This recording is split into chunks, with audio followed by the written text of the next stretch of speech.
Olá, eu sou a professora Andréia de Pintor, professora do curso LFG da matéria de Direito Tributário. E hoje eu estou aqui para passar algumas dicas sobre aqueles assuntos que fazem parte do top list, da lista VIP, para você que vai fazer a segunda fase em Direito Tributário lá na OAB. Então vamos lá, sem mais delongas, sem mais demoras, vamos lá conhecer quais são esses temas. O primeiro tema que eu separei para tratar aqui com vocês é o tema constitucional que fala sobre princípios. A OAB gosta muito de falar sobre princípios. Então, princípio da legalidade tributária. Você deve estar falando assim, mas André, eu vou fazer direito tributário, segunda fase. Você acredita que o examinador vai perguntar sobre princípios, princípios da legalidade, da anterioridade? Pergunta. Só que ele pergunta de forma elaborada. Então vamos conhecer, né, a regra, que eu tenho certeza que você sabe, mas as exceções e depois verificarmos como tudo isso pode ser perguntado através de uma questão. Então, a legalidade tributária está lá no artigo 150, inciso 1 da Constituição, que diz que é vedado a lei exigir ou aumentar tributos sem lei que o estabeleça. Depois nós vamos combinar esse artigo da Constituição que traz para nós a legalidade tributária com o artigo do Código Tributário Nacional. O artigo 97 do CTN vem complementar, vem explicitar quais são as matérias em direito tributário que somente a lei poderá tratar. Então, além da instituição, além do aumento de tributo, quais são as outras matérias que somente a lei poderá tratar? Lembre-se que aqui agora você não está mais na primeira fase, que você tem que lembrar, memorizar tudo isso na cabeça. Basta você abrir lá o Código Tributário no artigo 97. E o artigo 97 diz lá para nós: se eu preciso de lei para instituir, eu também preciso de lei para o caminho contrário, para extinguir um tributo. Se eu preciso de lei para majorar, para aumentar um tributo, eu também preciso de lei para o caminho contrário, para reduzir um tributo. Eu preciso de lei também para definir o fato gerador desta obrigação tributária, o fato gerador desse tributo. O que faz nascer a obrigação tributária é o fato gerador. Onde que eu encontro esse fato gerador? Na lei. Somente a lei pode definir. Além disso, também cabe à lei, e somente a lei pode fazer isso, definir o aspecto quantitativo, os elementos quantitativos do tributo, a alíquota e a base de cálculo. Então, onde que eu encontro a alíquota e a base de cálculo para poder calcular o valor do tributo? Na lei. Além disso, com relação à parte tributária, se o meu cliente tiver uma dúvida se ele cometeu ou não uma infração, onde que eu encontro? Lá no direito penal, nós já ouvimos que não há crime se não tiver uma lei definindo. No direito tributário é a mesma coisa. Cabe à lei definir o que é infração tributária e cabe à lei cominar penalidades. Então, as penalidades estão previstas também na lei.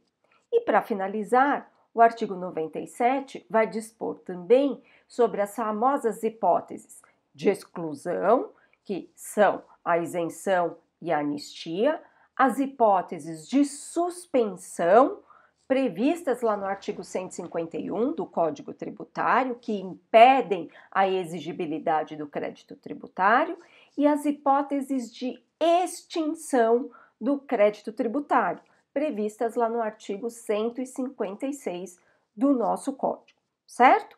Então, falou de princípio da legalidade, a Constituição prevê o princípio no artigo 150, inciso 1, e eu vou complementar. O artigo 97 vem explicitar, vem detalhar exatamente quais são essas matérias que somente, veja só, o que o caput do artigo 97 diz? Somente a lei poderá tratar sobre cada uma dessas matérias detalhadas, explicitadas no artigo 97, ok? Muito bem. Depois, em seguida, nós avançamos para um outro princípio que eu venho destacar aqui para você, que faz parte da lista VIP, do top list para você que vai fazer a segunda fase do exame 36 da OAB, que é o princípio da anterioridade tributária. A anterioridade tributária, ela prevê duas regras. A primeira regra prevista na letra B, que ela é chamada comumente de anterioridade anual, ou anterioridade do exercício seguinte, e a regra prevista na letra C, que é chamada comumente de noventena ou anterioridade nonagesimal. Vamos relembrar cada uma delas. A primeira que você está visualizando aí é a anterioridade anual ou anterioridade do exercício seguinte.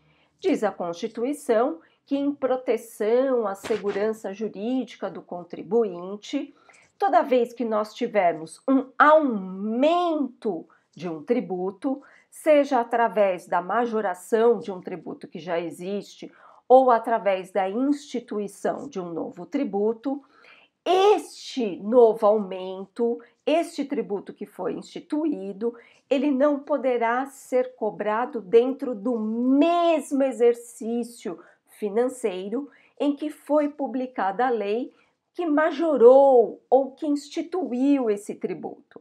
Deverá se aguardar o próximo exercício financeiro. Então, se a lei foi publicada no exercício de 2022, majorando um tributo, deve-se aguardar o próximo exercício financeiro para cobrar este aumento, ou seja, o exercício de 2023. Mas, Andréia, e se a lei que está majorando esse tributo, ela for publicada no dia 31 de dezembro? 1º de janeiro já é próximo exercício financeiro. Estaria o ente autorizado a cobrar já este aumento? Aí entra em cena a regra da anterioridade nonagesimal ou noventena, como você preferir chamar. Diz lá a Constituição Federal que toda vez que nós tivermos um aumento de carga tributária, o ente não poderá exigir este aumento antes de transcorrido o prazo mínimo de 90 dias. Então, é uma trava de segurança. Então, toda vez que o ente proceder ao aumento do tributo lá próximo ao fim de ano, ele não poderá, muito embora ele tenha observado a anterioridade anual e 1º de janeiro já seja realmente o próximo exercício financeiro, se ainda não tiver transcorrido a trava de segurança, ou seja, aquele prazo mínimo de 90 dias, o ente não poderá cobrar, exigir a majoração ou o tributo que foi instituído. Ah, Andréia, mas se o tributo foi majorado em maio, 1º de janeiro, já pode ser cobrado? Já, porque se ele foi majorado em maio, 1º de janeiro obedeceu à regra da anterioridade anual e entre maio e 1º de janeiro já transcorreu também o prazo de 90 dias, correto? Nós temos aqui as famosas exceções à anterioridade, seja a regra da anterioridade anual, seja a noventena. Então, eu tentei aqui sistematizar estas exceções para facilitar aqui a sua compreensão. Neste primeiro quadro, nessa primeira tela, você está visualizando aquelas exceções que a Constituição disse o seguinte: para estes tributos que estão dentro desta seta, quais são eles? Imposto de importação, imposto de exportação, IOF, que é o Imposto sobre Operações Financeiras, e o IEG, que é o Imposto Extraordinário de Guerra, ainda o empréstimo compulsório, apenas o empréstimo compulsório instituído em razão de guerra ou empréstimo compulsório instituído em razão de calamidade pública, então, nestes casos, se ocorrer um aumento destes tributos ou a instituição do IEG ou a instituição do empréstimo compulsório guerra ou empréstimo compulsório calamidade pública, a partir de quando a União, que é o ente competente para proceder o aumento ou a instituição desses tributos, a partir de quando ela poderá exigir? De imediato, porque segundo a Constituição Federal, estes tributos que você está visualizando não obedecem nem à regra da anterioridade anual e também não obedecem à regra da anterioridade nonagesimal. Então, poderão ser cobrados de imediato. Agora, nesta segunda tela, você está encontrando outros tributos. Quais são esses tributos que estão agora dentro desta tela, dentro desta seta?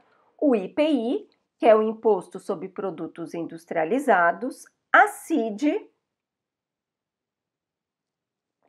que não é qualquer CID, é a CID Combustíveis. O que significa CID? Contribuição de intervenção no domínio econômico. E a CID cobrada daqueles que comercializam e importam combustíveis. Mais um, o ICMS, que não é qualquer ICMS, é o ICMS também cobrado daqueles que comercializam combustíveis e é o ICMS combustível de incidência monofásica. E ainda as contribuições securitárias, como a contribuição previdenciária, o PIS/COFINS, a contribuição social sobre o lucro. Então, no caso destes tributos, se ocorrer a majoração destes tributos, a União ou o Estado, no caso do ICMS, a partir de quando poderá a União ou o Estado exigir o aumento desses tributos? Após transcorrido o prazo de 90 dias. Basta aguardar somente o prazo de 90 dias. E por que basta aguardar somente o prazo de 90 dias? Porque no caso destes tributos, eles são exceções à regra da anterioridade anual. Então, eles podem ser cobrados dentro do mesmo exercício financeiro em que foi publicada a lei que majorou, porém, devem aguardar o prazo mínimo de 90 dias. E, por fim, nós encontramos aqui as últimas exceções. Temos aí o imposto de renda e a majoração por meio da base de cálculo do IPVA e do IPTU. Então, nestes três casos, se ocorrer a majoração, quando poderá a União, o Estado e o município cobrar esta majoração? A partir de 1º de janeiro. Mas, Andréia, e se por acaso o Estado publicar a lei que alterou a base de cálculo do IPVA, provocando a majoração do imposto no dia 31 de dezembro? 1º de janeiro, já os contribuintes do IPVA poderão sofrer a majoração do imposto por meio desta lei que foi publicada no dia 31 de dezembro? Sim. E por quê? Segundo a Constituição Federal, estes três casos que vocês estão visualizando na seta e no exemplo que eu acabei de dar, a majoração do IPVA por meio da base de cálculo, são exceções à regra da anterioridade nonagesimal. Então, eles não precisam aguardar o prazo mínimo de 90 dias. Então, mesmo que a lei tenha sido publicada no dia 31 de dezembro, 1º de janeiro, observou a anterioridade anual, que eles devem observar, já podem ser cobrados, certo? Muito bem. Vamos verificar, como eu prometi a vocês, como o princípio da legalidade e o princípio da anterioridade é perguntado pela FGV na segunda fase. Então vamos lá. Então caiu aí na OAB 35. Então não faz muito tempo. Vocês vão fazer a OAB 36, caiu na OAB 35. O Estado Alfa, no ano de 2022, pretende conceder uma isenção temporária de ICMS com duração de 1 ano em favor de setor econômico que foi fortemente afetado pelo isolamento social decorrente da pandemia da Covid-19. Por isso, o secretário de Fazenda do Estado Alfa levou a questão ao Conselho Nacional de Política Fazendária, CONFAS, para que fosse deliberada pelos demais estados e Distrito Federal a autorização para tal concessão de isenção. O CONFAS, em deliberação unânime, autorizou, mediante convênio, tal concessão. Em razão disto, o governador do estado Alfa publicou decreto concedendo tal isenção com efeitos imediatos. Então, vamos prestar atenção aqui. A isenção foi concedida pelo governador por meio de um decreto e com efeitos imediatos. Diante desse cenário, responda aos itens a seguir. Item A. Tal concessão de uma isenção de ICMS após a autorização pelo CONFAS com efeitos imediatos viola o princípio da anterioridade tributária? Então, basta nós lembrarmos, a anterioridade existe para qual objetivo, para qual finalidade? Segurança jurídica do contribuinte. Toda vez que tiver um aumento de carga tributária, o contribuinte não pode ser pego de surpresa.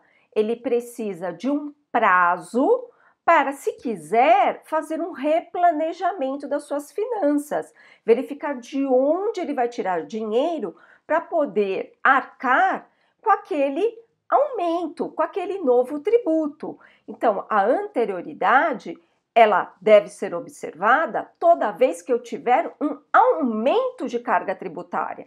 Quando que eu tenho um aumento de carga tributária? Quando eu tiver a majoração de um tributo que já foi instituído ou quando eu tiver a instituição de um tributo. O caso em questão, eu estou falando de majoração de tributo? Não, eu estou falando de concessão de isenção. Então, está violando aqui o princípio da anterioridade com a autorização de efeitos imediatos? Não. Então, no caso em questão, não há que se falar na observância do princípio da anterioridade.